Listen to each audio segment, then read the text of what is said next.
Southern Miss coaching candidates. It's Locked On Sunbelt.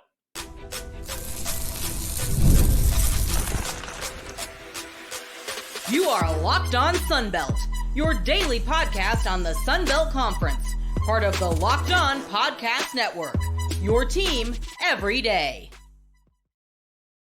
All right, Dave Schultz, Locked On Sunbelt, your team every day.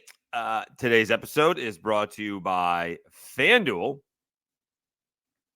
Place your first $5 bet and you'll get started with $200 in bonus bets guaranteed. Visit FanDuel.com to get started. All right, we will talk about, how about Tim Beck firing the offensive coordinator? Didn't they give up 34 points? I'm trying to figure that one out. And same as Oklahoma did, by the way. And then we have, what about like halfway through? We're just actually over halfway through. Some teams have played 7 games. Some teams have only played 6. But we'll do those player of the year candidates about halfway through the season. But let's start off with the Southern Miss coaching candidates. Andrew Abity from Pine Belt News had some listed. I think some are potential. And then the others are, what are we doing? All right. To begin with, Jeremy McClain, the AD of Southern Miss, sat down with the media, and he did point out that we're not necessarily going to have somebody who is from the area. Usually that's a big deal. All right. Whether it's Southern Miss, whether it's the Cajuns, sometimes you get hired because you're from there. And you have to have some sort of local ties to that, right? You got to understand what Mississippi is and what Southern Miss is all about. And, kind of like, going back, like Brian Harsin didn't get Auburn. He didn't get the SEC. I think that's a little bit of an excuse because you can either recruit high school football or not recruit high school football, right? And now it's different with the NIL and transfer portal, but nonetheless, you either put the work in or you don't. And so you can get to know the guys really easy with a little bit of hard work. And so, but Jeremy McClain says it's on the list, but it's not at the top of the list, where it makes it sound like it was at the top of the list before, right? I mean, Will Hall was Mississippi through and through. All right. And he really wanted to do well, and he turned some things around. And again, we've talked about what went wrong was basically the quarterback to begin with. They just could never settle on a quarterback. To think you would go, 3+ seasons, and this one may be the one, but not to have a quarterback throw for 2,000 yards in one season. That's not a lot of yards in college football anymore. Not when guys are throwing for 4,000 yards. So that was the issue there with Will Hall. All right, so this is all about Andrew Abity from, again, Pine Belt News. And again, some I agree with and some I don't. So this is what he put out. He put this out, it should be noted, at 7:45 on Monday morning, and that is probably about 12 hours since we knew the opening was going on. So we'll cut him a little bit of slack on some of this. This one seems like a good one. Nathan Brown, Central Arkansas, a head coach, 38 years old, been a lifer at Central Arkansas. Brown holds a 42-31 record overall. Bears currently 5-2 and ranked number 12 in the FCS poll. All right, that's not bad. All right, and as Andrew points out, James Madison and Texas State went to the FCS level to get their coaches. James Madison did it twice with Kurt Signetti and Bob Chesney. And then, although I guess James Madison was FCS at that point in time. Sorry about that. And then G.J. Kinney at Texas State. This one is an interesting name. Bill Clark, former UAB coach. Would he not want to go to UAB? That's the only thing. I mean, Trent Dilfer's not coming back, is he? Are they stuck with Trent Dilfer because of his buyout? But Bill Clark, he retired due to health problems, required spinal fusion surgery after the 2021 season. And he told the Yellowhammer podcast, I'm ready to explore. You have to be yoked with your administration equally. And that's what I would look for, that's what it's got to be. It's got to be someone that I know and I can trust. And maybe there's somebody out there that we could find a good fit, but I'm definitely going to be looking at it. 2021, Clark was paid $1.6 million by a UAB. Then we got a couple of Nixes. Derek Nix, Auburn offensive coordinator. Okay. Is that what we're doing? The Auburn offensive coordinator. And then we got his brother, Tyrone Nix, Tarleton State defensive coordinator. Tyrone Nix, Derek's older brother, played at Southern Miss in the early 1990s, began his coaching career at his alma mater from 96 to 04. Since then, Nix has served as defensive coordinator at South Carolina, Ole Miss, Middle Tennessee, UTSA, and most recently spent the last 3 years at Tarleton State. 2023, the final year of Tarleton State's 4-year NCAA Division I reclassification. Nix helped the Texans to their best record as a Division I school, finishing 8-3 overall and 4-2 in conference play. All right, that's bad. All right. Like his brother, Nix has never held a head coaching position, but his regional ties are hard to ignore. In 2023, it was reported Nix made only about $182,000. I say only because that may be a lot to the rest of us. It is not a lot to college football coaches. It did mention that Will Hall was making over $800,000 as the head coach from Southern Miss. Chip Lindsey, North Carolina offensive coordinator. Not happening. Nope. Been there, done that, seen that. Can't have that happen. No chance. Can't imagine that would be a thing, right? He left Troy, and then they won championships. Nope. Can't be doing that. And this is where the whole Andrew wrote the article at 7:45.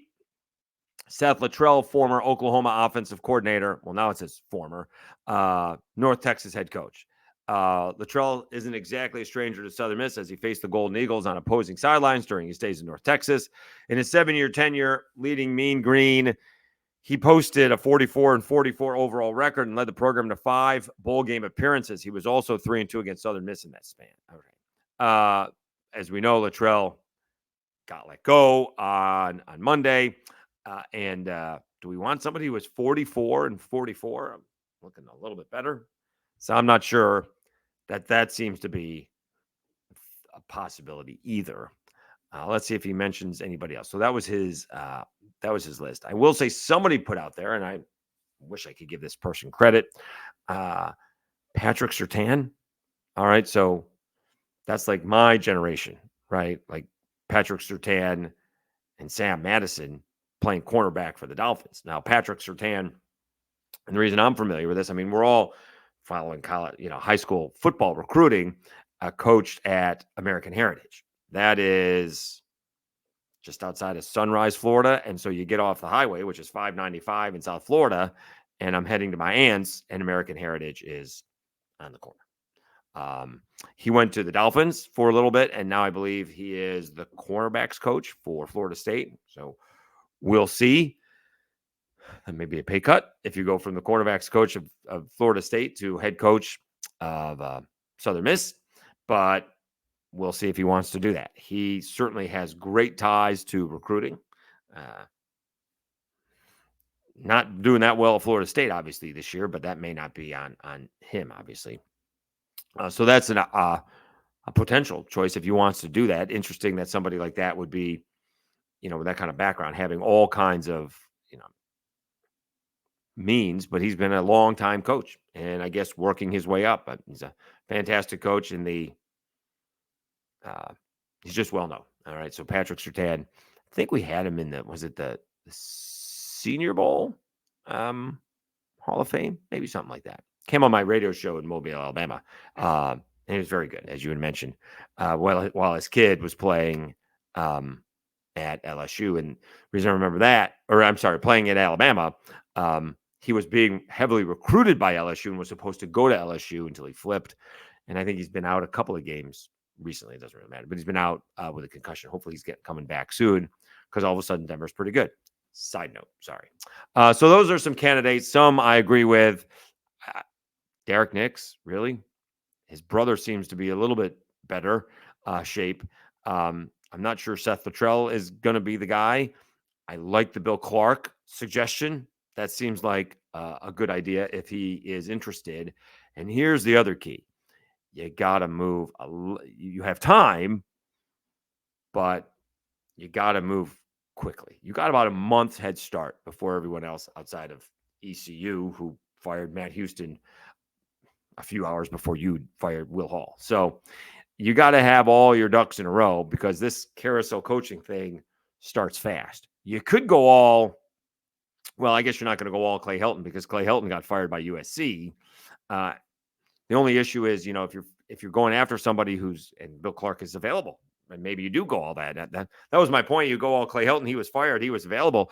Maybe you go get Bill Clark. Maybe you go talk to him, and he's the guy. And now he has a month or so before, to watch the team and see what is needed, and see who we keep and see who we don't. Right? We've seen JMU and Texas State and ULM, bringing in a lot of new players. So I like the Bill Clark idea. I think that would be the guy right now at the top of my list. If he's available and he's interested and he's healthy, that would be the guy. And I think that would be a huge hire for Southern Miss if you go get Bill Clark. All right, let's take a timeout. I do want to talk about this because Seth Latrell wasn't the only offensive coordinator that was fired. Tim Beck fired the Coastal Carolina offensive coordinator. I'm trying to figure that one out. I'm not sure that's the best route of way to go. All right, let's take a timeout. We will talk about Coastal Carolina when we come back after I tell you about Roy.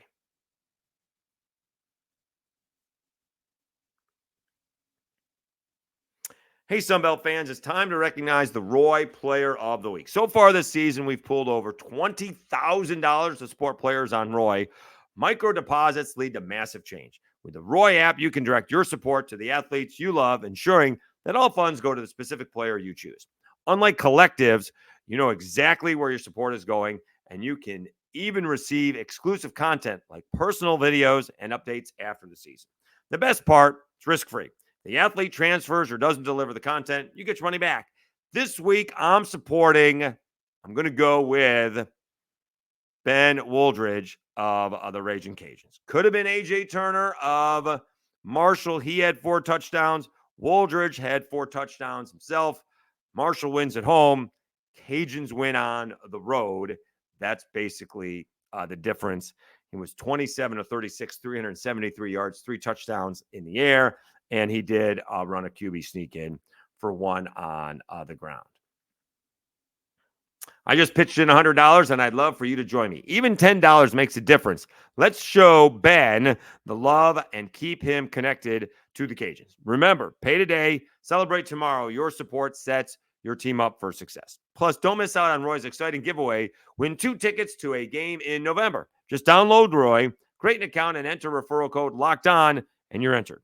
Already on Roy, any contribution to an athlete's campaign also gets you entered automatically. No purchase necessary, void where prohibited. Download Roy now and join the NIL game with no subscriptions and no fees. And be sure to check us out on Instagram, Facebook, and X at Roy_. Roy, support the players, change the game.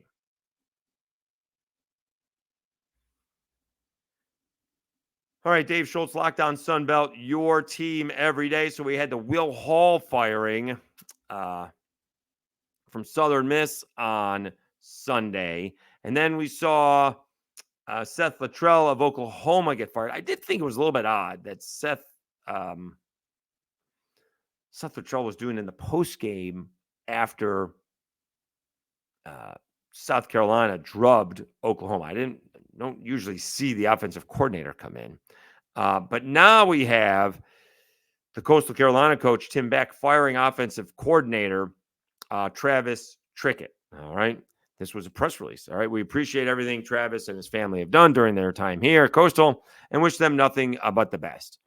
Beck said in the release, I will be taking over the duties of offensive coordinator, quarterbacks coach, as head football coach. I believe this is the best for our team moving forward. Okay. So they did lose to the Cajuns. Wait for it. 34-24. They gave up 17 points in the fourth quarter. Didn't score in the first quarter, But Coastal Carolina gave up 17 points in the fourth quarter. Is that some of that going to be on? Is some of that going to be on the offense for not getting it done enough? Maybe. Ethan Vasco was only 3 of 10 for 10 yards. They went to Noah Kim, 16 of 25, 182 yards and 2 touchdowns. Let's see what the team stats did. Coastal Carolina offensively, 400 yards, passed for 192 yards, rushed for 208 yards. You know who they did that against? The number one defense in the Sun Belt. Cajuns lead the Sun Belt defensively in yards per game, giving up a league low 320. Then the week before, or if I said that should be then, but go back to the week before, you know who leads the Sun Belt in scoring defense? Oh, it's James Madison, 18 points. In this case, Coastal Carolina, I think, only scored 7, right? 39-7 they lost. So they've played the best two defenses the last couple of weeks, and the offense had a pretty good ball game against the Cajuns. Not good enough to win, but that's because, wait for it, the defense gave up 34 points and 17 in the fourth quarter. So we're blaming the offense. Let's see where the offense ranks. All right. Let's see here. We are on Sunbelt, sunbeltsports.org. Okay. Offensively, Coastal Carolina is 5th. Scoring. They're 5th in scoring. Defensively, Coastal Carolina is 12th in scoring, allowing 31.6 points a game. All right. That's not great for the defense. Now let's see. Offensively, Coastal Carolina is 6th. Almost 400 yards a game, 396.4 yards a game. All right. Offensively, that's good for 6th. They're behind Texas State, South Alabama, the Cajuns, App, James Madison, and then Coastal is 6th. Defensively, Coastal is 10th, allowing more than 416 yards a ball game. And we fired the offensive coordinator. There must have been a riff in there somewhere. I don't know. The stats do not say fire the offensive coordinator. To me, it looks like to fire, and I don't like firing anybody, particularly, mostly because I don't like anyone asking for me to be fired. But they have scored 55 points, 40 points. They scored 28 points. They did score only 24 points against Virginia, but gave up 43 points. They put up 45 points against Old Dominion, but 37 defensively. James Madison, they only scored 7, and but gave up 39, and then they lost 34-24 to the Cajuns. In a ball game, they were down 14-0, tied it up at 17, tied it up at 24. What happened? Not the offense. It was the defense. So I find it tough to make. This is not like a pitching coach change in the middle of the baseball season or something like that, or a head coaching change in the middle of the NBA basketball season where you have a little time to go. The season is halfway done. I guess maybe you don't want to throw it all away. Let's see who Coastal has left coming up here. All right. They have a week off. They are at Troy on the 2nd. They get App State at home. They're at Marshall, which all of a sudden seems to be tough. They're at home against Georgia Southern, and they're at Georgia State. Okay. They'll be favored against Troy. They'll probably be favored against App State. They'll be an underdog against Marshall. They'll probably be small favored against Georgia Southern. And then they'll probably be favored on the road against Georgia State. They could still have a pretty good season. All right. The best team they're facing is Georgia Southern, and that's at home. They're facing Troy. They may be the worst team in the conference. Georgia State's not too far behind them. Those are both on the road. Those are very winnable ball games. We'll see. They could still have a very good year, but it seems to me like the wrong coordinator was let go when the offense seemed to be holding their own. It's the defense that seems to be struggling for Coastal Carolina. But we'll see how it goes moving forward. All right. Let's take one more time out. When we come back, we'll talk about the Player of the Year candidates. Tough to find them defensively. It's probably going to a quarterback. We will mention the running backs as well. Remember, we're only halfway through, but we can talk about some of these statistics when we come back. See who should be up for Player of the Year candidates after I tell you about FanDuel.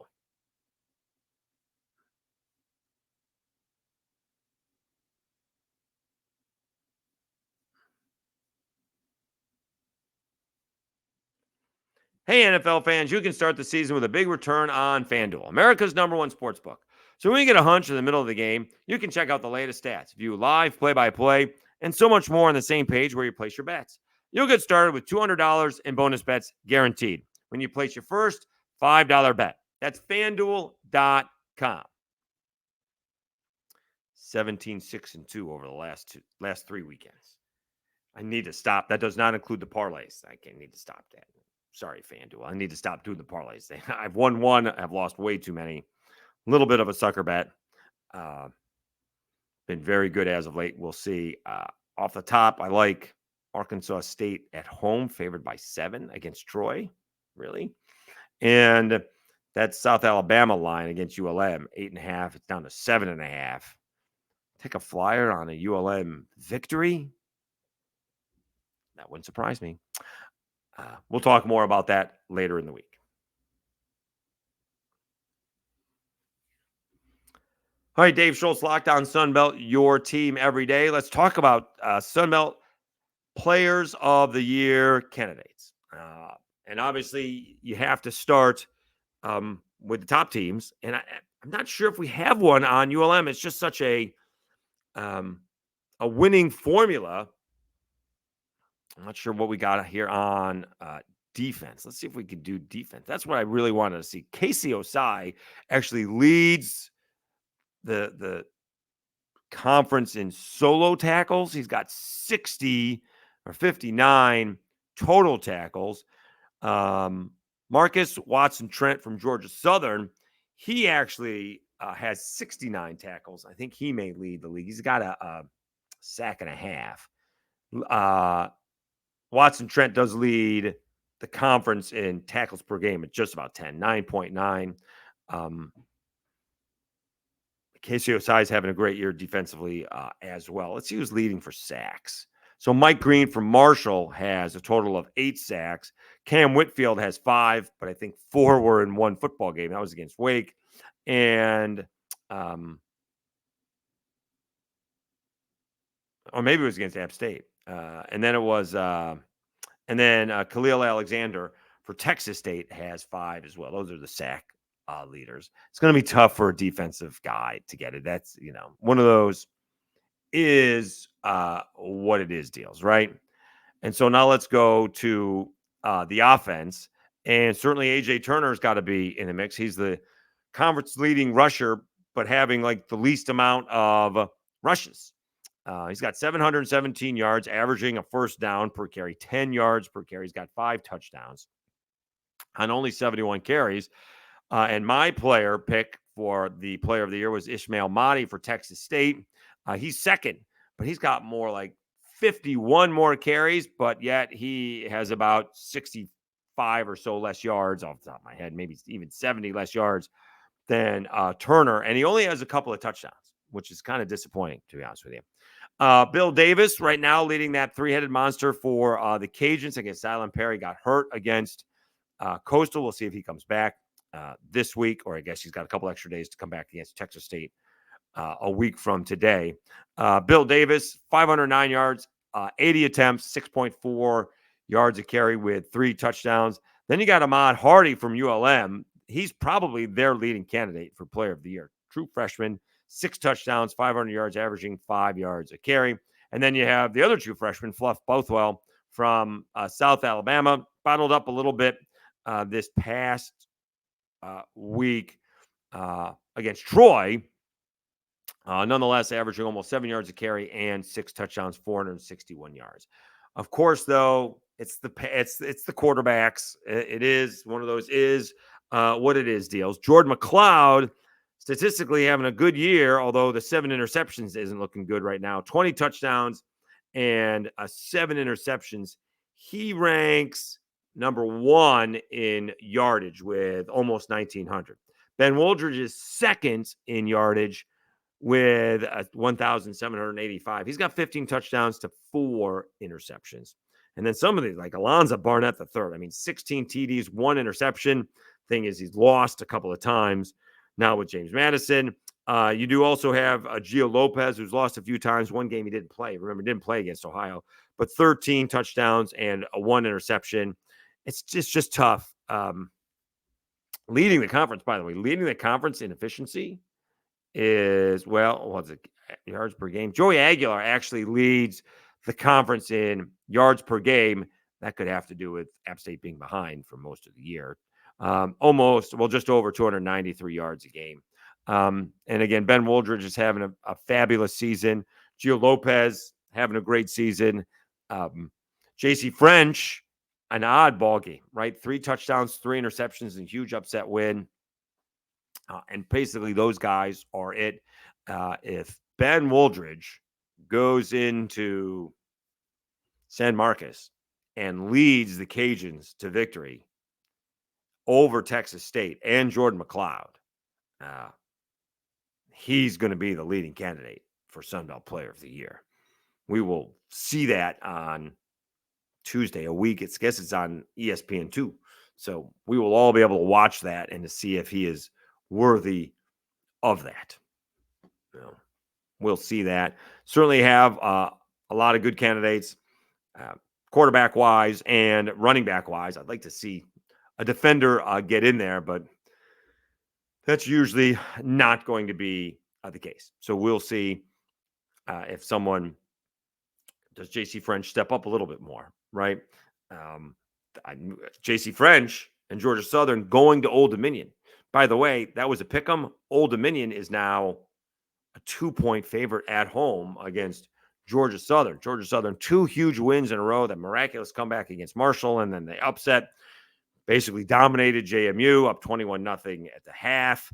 Does JC French take another step? And does he go into Norfolk and take down Old Dominion? Does he get consideration for that? His numbers are not quite as good.